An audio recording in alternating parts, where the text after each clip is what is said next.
शेषनाग नाग कहां से उत्पन्न हुए थे? आपको जानकर आश्चर्य होगा। दोस्तों, शेषनाग पक्षीराज गरुड़ से शत्रुता बढ़ने के कारण शेषनाग महासागर को छोड़कर यमुना में जाकर रह रहा था।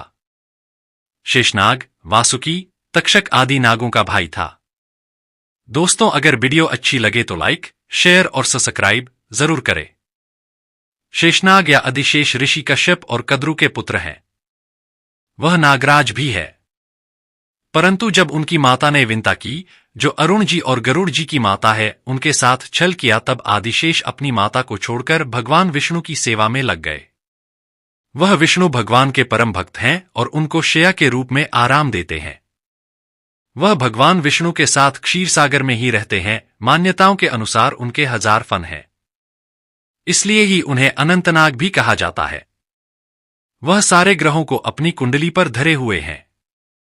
ऐसा माना जाता है कि जब शेषनाग सीधे चलते हैं तब ब्रह्मांड में समय रहता है, और जब शेषनाग कुंडली के आकार में आ जाते हैं तो प्रलय आती है।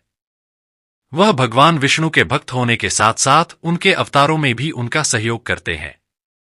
जैसे कि त्रेता युग के राम अवतार में शेषनाग ने लक्ष्मण भगवान का रूप धरा था। शेषनाग कश्यप ऋषि का कद्रु के गर्भ से उत्पन्न पुत्र था, अपने सौतेले भाई। वैसे ही द्वापर युग के कृष्ण अवतार में शेषनाग जी ने बलराम जी का अवतार लिया था।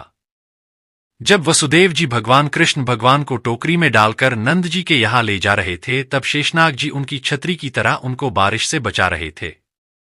शेषनाग के ही अवतार माने जाते हैं लक्ष्मण और बलराम। ब्रह्मा जी की कृपा से शेषनाग ने संपूर्ण पृथ्वी को अपने फन पर धारण कर लिया। क्षीर सागर में भगवान विष्णु शेषनाग के आसन पर ही विराजित होते हैं। हिंदू धर्म ग्रंथों के अनुसार भगवान श्री राम के छोटे भाई लक्ष्मण और श्री कृष्ण के बड़े भाई बलराम दोनों ही शेषनाग के अवतार थे। शेषनाग या अधिशेष ऋषि कश्यप और कद्रु के सबसे बड़े पुत्र हैं। वह नागराज भी थे, परंतु ये राजपाट छोड़कर विष्णु की सेवा में लग गए, क्योंकि उनकी माता कद्रु ने अरुण और गरुड़ की माता तथा अपनी बहन और उनकी विमाता विंता के साथ छल किया था।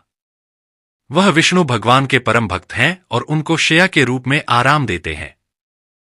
धार्मिक शास्त्रों के अनुसार शेषनाग का दूसरा नाम अनंत भी है। इनके अनंत मस्तक हैं, इनका शरीर अनंत विशाल है और इनका कहीं अंत नहीं है, इसीलिए इन्हें अनंत भी कहा गया है। वह भगवान विष्णु के साथ क्षीर सागर में ही रहते हैं। भगवान श्रीहरि और माता लक्ष्मी क्षीर सागर में शेषनाग के आसन पर ही निवास करते हैं। मान्यताओं के अनुसार शेष ने अपने पश्चात वासुकी और वासुकी ने अपने पश्चात तक्षक को नागों का राजा बनाया। वह सारे ग्रहों को अपनी कुंडली पर धरे हुए हैं। ऐसा माना जाता है कि जब शेषनाग सीधे चलते हैं कब ब्रह्मांड में समय रहता है, और जब शेषनाग कुंडली के आकार में आ जाते हैं तो प्रलय आती है। वह भगवान विष्णु के भक्त होने के साथ साथ उनके अवतारों में भी उनका सहयोग करते हैं। जैसे कि त्रेता युग के राम अवतार में शेषनाग ने लक्ष्मण भगवान का रूप धरा था, वैसे ही द्वापर युग के कृष्ण अवतार में शेषनाग जी ने बलराम जी का अवतार लिया था। जब वसुदेव जी भगवान कृष्ण भगवान को टोकरी में डालकर नंद जी के यहां ले जा रहे थे, तब शेषनाग जी उनकी छतरी की तरह उनको बारिश से बचा रहे थे। इनके अन्य छोटे भाई वासुकी, तक्षक, कालिया नाग, पद्म, महापद्म, धनंजय, शंख आदि नाग थे।